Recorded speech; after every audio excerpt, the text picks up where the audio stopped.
वर्गीकरण लागू करा या मागणीला घेऊन जो आहे आतंक समाज आज रस्त्यावर उतरलेला आहे.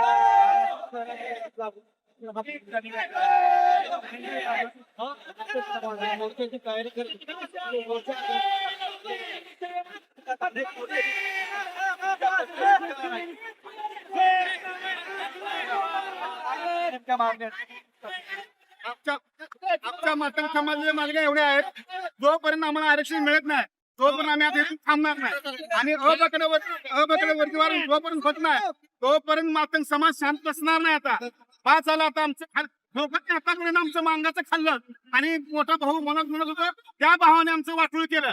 आता मातंग समाज इथून पुढे काळात गप बसणार नाही. तालुका नाही, जिल्हा नाही, अख्खा महाराष्ट्र पेटलाय. जोपर्यंत आम्हाकडे वर्गीकरण होत नाही, जोपर्यंत आमचा आम्हाला वाटा मिळत नाही तोपर्यंत मातंग समाज शांत बसणार नाही. एवढं माहित किती लोक मी तुमच्या सर्व पत्रकार बांधवांचं अभिनंदन करतो. आमच्या मोर्चाला सहकार्य करत असल्याबद्दल प्रथमतः तुमचं अभिनंदन. या ठिकाणी अनुसूचित जाती आरक्षण वर्गीकरणाच्या लढ्यासाठी धाराशिव आरक्षण वर्गीकरण भरतीच्या समितीच्या वतीनं या ठिकाणी मोर्चाचं आयोजन केलेलं आहे. या मोर्चाला या धाराशिव जिल्ह्यासह संबंध महाराष्ट्रातून किमान 50,000 लोक या मोर्चामध्ये उतरलेले आहेत. बरं, गेले अनेक दिवस मोर्चे काढत आहात. सरकारला काय भावना? सरकार आम्हाला प्रतिसाद देते. आम्ही या सरकारच्या समर्थनामध्ये आम्ही मोर्चा काढलाय.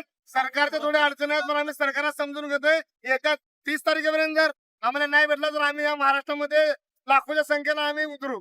बरं, बाकी सरकारकडे आहे पण सरकार अनेक थोडं पलीकडे सरकारला नाही असं आहे. राज्यामध्ये जी नूतन सरकारची असते सध्या मातृ समाजाच्या मागण्याच्या स्थापना आहे, परंतु काही आमचे मोठे बांधव त्यांना मी पांढरू म्हणतो, त्यांचं पोट भरला असताना सुद्धा आमच्या लोकांकडे या ठिकाणी जी अपेक्षा आमच्या आहेत त्या अपेक्षा आमच्या भंग कराव्या अशा दृष्टिकोनातून आज त्यांनी राज्यामध्ये मोर्चे काढत आहेत. परंतु आमचा विरोध त्यांना नाही आहे. आमची जी मागणी आहे आमची मागणी सरकारकडे आहे. आम्ही सरकारकडे मागणी मागत असताना राज्यामध्ये मातंग समाज हा एकत्रित झालेला आहे आणि येणाऱ्या काळामध्ये आता लातूर टू झाके आणि धाराशिव बाकी आहे.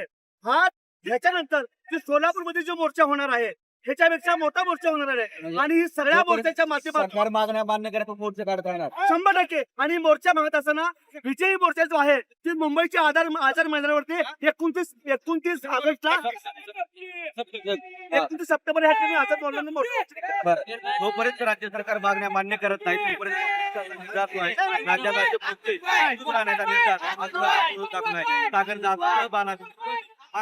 सागर